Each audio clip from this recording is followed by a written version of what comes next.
Condition तीन किस्म का है, एक अंडरग्राउंड है, एक सब एरियल है और एक क्या है, एरियल। अंडरग्राउंड में जो रहता है स्टेम कहाँ पर रहती है, सॉइल के नीचे रहेगी। और सब एरियल में कहाँ रहता है कि जैसे मान लीजिए अगर मैंने सॉइल का सरफेस बनाया, ओके, तो ये एयर का पार्ट है और ये अपने बिलो दी सॉइल है। तो जो स्टेम रहती है ना उस अंदाज में रहेगी कि आधा उसका हिस्सा जो रहेगा वो किसके कांटेक्ट में रहता है, सॉइल के, और आधा हिस्सा कहां पर रहेगा, एयर के कांटेक्ट में रहेगा।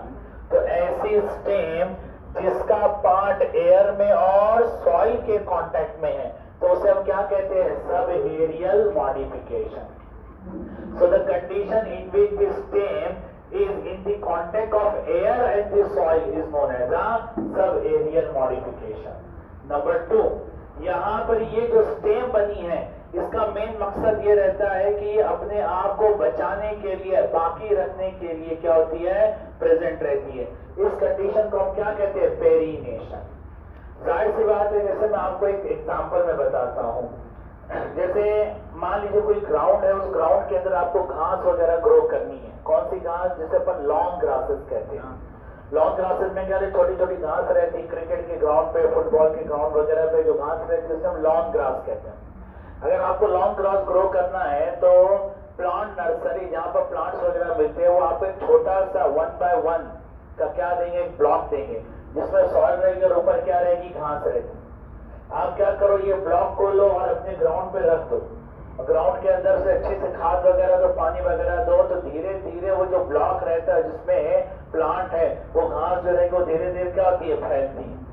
इसका मतलब वो इसलिए फैलती है ताकि वो क्या हो सके, बाकी रह सके, जिंदा रह सके, सर्वाइव हो सके। तो इसका मतलब क्या होता है, पेरिनेशन। तो जितनी भी सब एरियल स्टेम रहती है वो अपने आप को सर्वाइव रखने के लिए, जिंदा रखने के लिए, बाकी रखने के लिए, इसलिए ये क्या करती है, अपने आप को फैलाने का काम करती है। इसे हम क्या करते हैं, क्या कहते हैं, पेरिनेशन। इनका एक और मकसद रहता है कि आप इस स्टेम का इस्तेमाल करके पूरा का पूरा प्लांट क्या कर सकते हो, डेवलप कर सकते हो। मैं बताऊंगा कैसे। इसे हम कहते हैं वेजिटेटिव प्रोपोगेशन। याद रखना, ये मॉडिफिकेशन जो सब एरिया रहता है इसके अंदर आपको स्टेम में लीफ भी मिलेगी और बर्ड्स भी मिलेंगे। तो 4 पॉइंट याद रखना। पहला पॉइंट क्या है कि सब एरियल मॉडिफिकेशन उसे कहते हैं जहां पर स्टेम जो एयर और सॉइल के कांटेक्ट में रहती है। नंबर 2, ये पेरिनेशन के लिए बनी है, मतलब अपने आप को बाकी रखने के लिए बनी है। नंबर 3, ये वेजिटेटिव प्रोपोगेशन में इस्तेमाल होती है, मतलब प्लांट के मल्टीप्लिकेशन में इस्तेमाल होगी। और नंबर 4, इसके पास लीफ और बर्ड्स दोनों मौजूद है। क्लियर हो गया। नेक्स्ट पॉइंट, इसके अंदर कई इसकी किस्में रहती है। तो सबसे पहली जो किस्म है वो क्या है, ट्रेलर है। ट्रेलर एक सब एरियल मॉडिफिकेशन है, मतलब ये स्टेम का मॉडिफिकेशन है। अब यहाँ पर क्या रहती है कि जो शूट रहती है, मतलब जो स्टेम रहेगी वो पूरे ग्राउंड में फैलती है।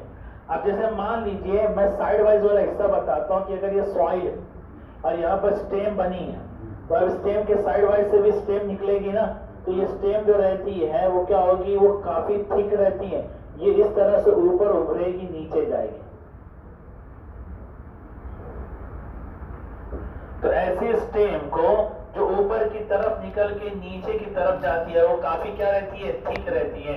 इसे हम क्या कहते हैं, प्रोकम्बेंट कहते हैं। क्या कहेंगे, ओके। तो ठीक रहेगी, ऊपर और नीचे से कभी मोटी रहेगी लेकिन क्या रहेगी, थोड़ी चपटी रहती है, तो इसे हम प्रोकम्बेंट कहेंगे। और कभी कभी कुछ कैसी रहेगी, वर्टिकल, मतलब अगर मान लीजिए स्टेम यहाँ से बनी है तो उसके साइड वाइज वाली जो स्टेम रहेगी वो कहाँ जाएगी, नीचे की तरफ जाएगी। तो इसे हम क्या कहते हैं, डॉक्यूमेंट कहते हैं। क्या कहेंगे, डॉक्यूमेंट कहते हैं। अंडरस्टैंड। यहाँ पर डॉक्यू मतलब डाउनवर्ड, बेंट मतलब झुकने को कहते हैं। तो ये नीचे की तरफ क्या होती है, झुकती है। अगर आप उसको साइड वाइज ऊपर के हिस्से से देखोगे तो जैसे मान लीजिए अगर ये स्टेम है मेन प्लांट की, इससे जो ब्रांचेस निकली है ना वो इस तरह से फैलती है। चारों तरफ इस तरह से ये सरफेस पे, ग्राउंड के सरफेस पे क्या होगी, फैलेगी। इसे हम ट्रेलर कहते हैं। ये एनसीईआरटी में नहीं है, महाराष्ट्र के पुराने सिलेबस में भी नहीं है, नए सिलेबस में पहली बार आया। बस इसका 2 ही पॉइंट याद रखना है। नंबर 1, ट्रेलर दर्स में सब एरियल का एक स्टेम का मॉडिफिकेशन है। जहां पर जो स्टेम रहती है वो पूरे ग्राउंड पे क्या होती है, फैलती है, लेकिन एक इसकी लिमिटेशन रहती है, वो काफी दूर तक फैल नहीं सकती। अब इसमें दो मामला रहता है, अगर स्टेम फ्लैट है और वो ऊपर से थोड़ा नीचे की तरफ आती है, सब क्या कहते हैं, प्रोकम्बेंट कहते हैं। और अगर स्टेम ऐसी है कि वो डायरेक्टली कहां जाती है, नीचे की ही तरफ जाएंगी, इसे हम डबोबेंट कहते हैं। नेक्स्ट आता है यहाँ पर रनर्स। रनर्स किसको कहेंगे, रनर एक ग्रीन नैरो पतली क्या है, स्टेम है। ये आमतौर पे मेन स्टेम के नीचे से बनती है। जैसे मान लीजिए मेन स्टेम है, अब ये मेन स्टेम के साइड वाइज में क्या है, बड है। अब ये बड जो है, ये जो है मतलब ये स्प्राउट होगा, जर्मिनेट होगा, ये खुलेगा और यहाँ से स्टेम प्रोड्यूस होती है, तो ये स्टेम इस तरह से आगे तक क्या होगी, फैलेगी। लॉन्ग ग्रासेस जो रहती है ना, वो किस में आएगी, रनर्स में। तो ये जो स्टेम निकली है वो कैसी है, ग्रीन है। ये कैसी है, पतली है, नैरो है, और ये है असल में क्या, स्टेमी है। बस मसला ये क्या है कि ये मेन स्टेम से निकली है। ये कहां से ग्रो होती है, स्टेम के बेस से, नीचे वाले हिस्से से, और ये स्प्रेड होती है पूरे के पूरे डायरेक्शन में। अगर मैं सामने से इसका अरेंजमेंट देखूंगा तो इस तरह से ये फैलेगी, ओके, पूरी तरह से फैलती है। दोनों में फर्क आपको दिखेगा। ये जो रहती है कंटिन्यूसली फैलती ही नहीं है, एक हद है इसकी, और इसकी कोई हद नहीं रहती है, लगातार फैलते रहते। अब इसमें अगर ध्यान दोगे ना, तो जैसे मान लीजिए स्टेम फैली काफी लंबी रहती है, तो यहाँ पर क्या रहेगा, नोड। ये भी क्या है, नोड। जहां नोड है वहां पर नीचे क्या ग्रो होगी, रूट ग्रो होगी एडवेंटिशियस, और ऊपर क्या ग्रो होगा, शूट ग्रो होगा। फिर इसके साइड वाइज से भी क्या निकलती है, यहाँ पर स्टेम निकलेगी, और वो स्टेम भी क्या रहती है, ग्राउंड में फैलेगी। इसलिए मैंने कहा 1 बाय 1 का अगर आपने ब्लॉक लिया ग्रास का, उसको ग्राउंड में रखा, कुछ महीनों के बाद अगर आप देखोगे पूरे के पूरे ग्राउंड में क्या हो जाता है, वो ग्रास फैल जाता है। बड़ी मालेगांव में मेन एंट्रेंस में जब एंट्री करो ना, तो लॉन्ग ग्रासेस है, वो कौन सी है, पहले ग्रास वगैरह नहीं थी ना, अभी बनी है वो। तो उन्होंने वही किया कि ब्लॉक लाया है, और वो ब्लॉक को रखा है, वहां पर खाद वगैरह डाली है, भरपूर अच्छे से पानी वगैरह डाला, वो धीरे धीरे क्या होती है, फैलती है। नेक्स्ट, इसके बाद आता है स्टोलॉन। वही चीज है, स्टोलॉन कहां से ग्रो होती है, grow from the stem base. अगर मैं ये स्टेम लेता हूं तो ये स्टेम की बेस से ग्रो होगी, लेकिन इट फर्स्ट ग्रो ऊपर पहले जाएगी, और फिर क्या होगी, डाउनवर्ड नीचे की तरफ आएगी, और जैसे सॉइल के कांटेक्ट में आएगी, अगर इधर नोड है तो नीचे क्या बनेगा, यहाँ पर रूट बनेगा, और ऊपर क्या बनेगा, शूट। फिर से यहाँ से जो रहेगा इसकी स्टेम निकलेगी, जो ऊपर जाएगी और फिर नीचे की तरफ आएगी। जैसे सॉइल के कांटेक्ट में आएगी तो पहले यहाँ पर क्या बनेगा, रूट बनेगा, ऊपर क्या बनेगा, शूट बनेगा। तो it grows from the stem base है, और दूसरा फर्स्ट इट ग्रोज अपवर्ड, पहले वो ऊपर ग्रो होगी, फिर क्या होगी, नीचे बेंड होती है और सॉइल के कांटेक्ट में आती है। अंडरस्टैंड? इसकी भरपूर एग्जांपल है, जैसे स्ट्रॉबेरी हो गया, जैस्मिन हो गया, ये सब हो गया। जैस्मिन प्लांट का नाम है।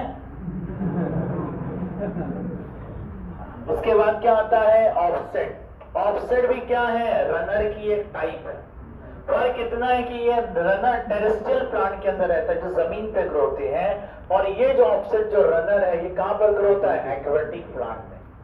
दूसरी बात ये है कि इसका जो ये स्टेम है वो काफी बड़ा रहता है, और इसका जो स्टेम रहेगा वो बहुत ज्यादा क्या रहता है, छोटा रहेगा।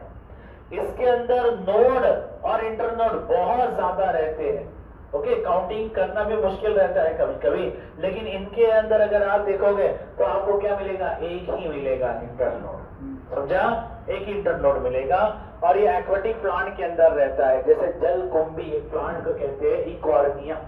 ये प्लांट बहुत मशहूर प्लांट है, 12वीं में लगभग कई चैप्टर में इसका नाम आया है। और लास्ट आता है क्या, सकर्स। नाम से पता चलता है कि अब ये सकर्स को अगर आप देखोगे तो पहला पॉइंट क्या लिखोगे, it grows from the stem base, और दूसरी चीज ये अपवर्ड जाके नीचे क्या होता है, बेंड। अब इसका मामला क्या होगा, ये नीचे की तरफ जाएगा और फिर कहां आएगा, ऊपर की तरफ। अब यहाँ पर जब आएगा तो यहाँ पर उसकी रूट बनेगी, और ऊपर क्या बनती है, शूट बनती है। फिर यहाँ से वो नीचे की तरफ जाएगा और ऊपर आएगा, फिर नीचे क्या बनेगी, रूट बनेगा, ऊपर शूट। ओके, नोट्स में लिखो, ये नोट्स में लिखो या कहीं पर भी लिखो, उसको चेंज करो, आंसर चेंज करो। अगर जिसके पास नोट्स नहीं है वो कहीं ना कहीं मतलब नोटबुक वगैरह में लिखेंगे। और अगर क्वेश्चन नंबर 16 के सामने छोटे छोटे पॉइंट में भी लिखा तो चलेगा, या तो पेज नंबर 6 का जो नीचे गैप है ना वहां लिखो, उसको दो हिस्सों में बांट दो, मतलब जहां पर 6 लिखा हुआ है ना उसमें लाइन मारो, मतलब एक कॉलम में और ये दूसरे कॉलम में आएगा। अब आप लिखो सबसे पहले वहां पर सब एरियल मॉडिफिकेशन, हेडिंग दो sub aerial modification, sub aerial modification. पहला point, they are in contact with, they are in contact with air and soil. Second point,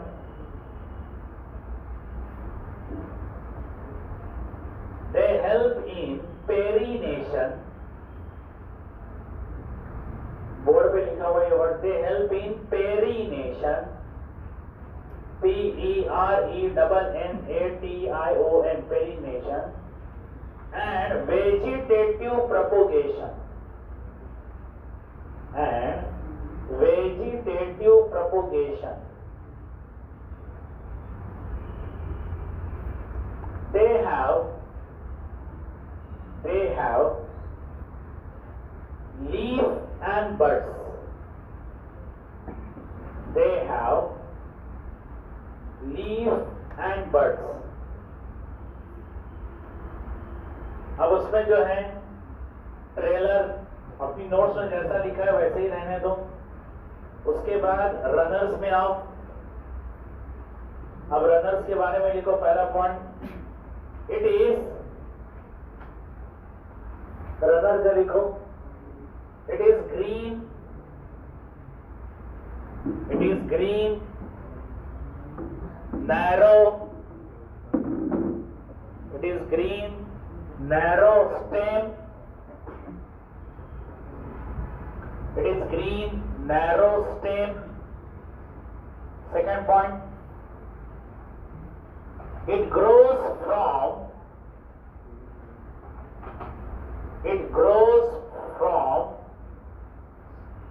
stem base. It grows from stem base. Next, it's spread in all directions. It spread in all directions.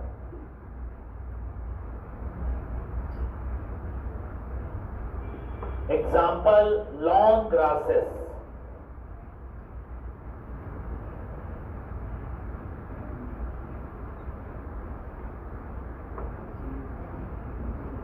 Stolon जहां पर लिखा उसी के सामने 4 point लिखो जहां gap है।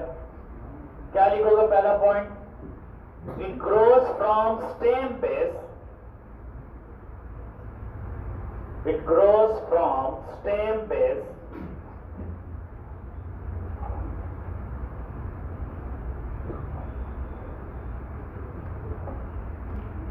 next,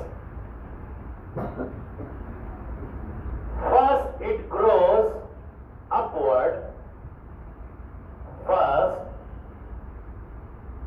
it grows upward and then bend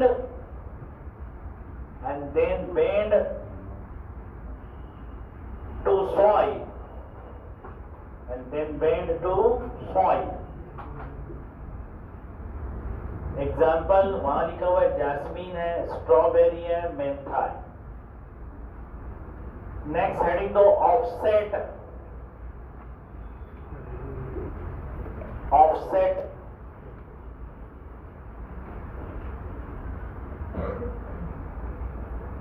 it is type of runner, it is type of runner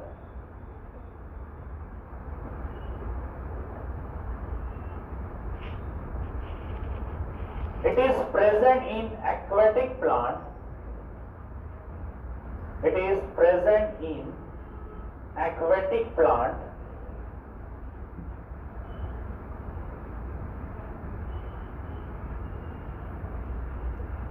It has one internode.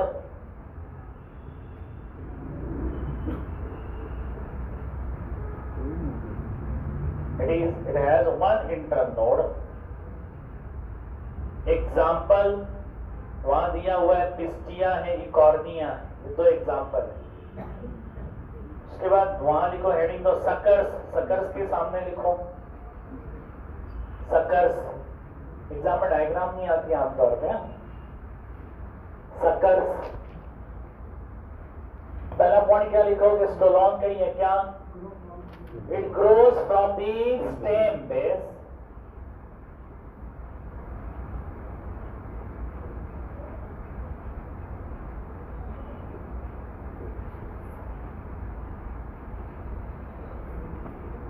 दूसरा क्या लिखोगे? First grow downward,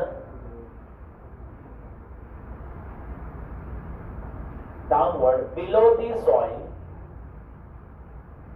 below the soil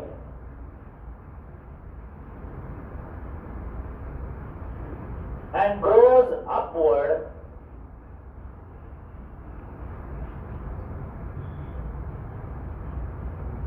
above the soil.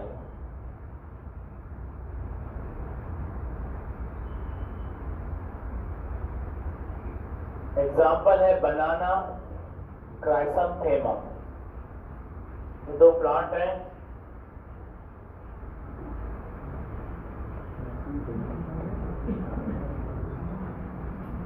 इस तरह से ये इतना हो गया। अब मेरी बात ध्यान से सुनो, शनिचर के दिन इंशाल्लाह इसके ऊपर टेस्ट रहेगा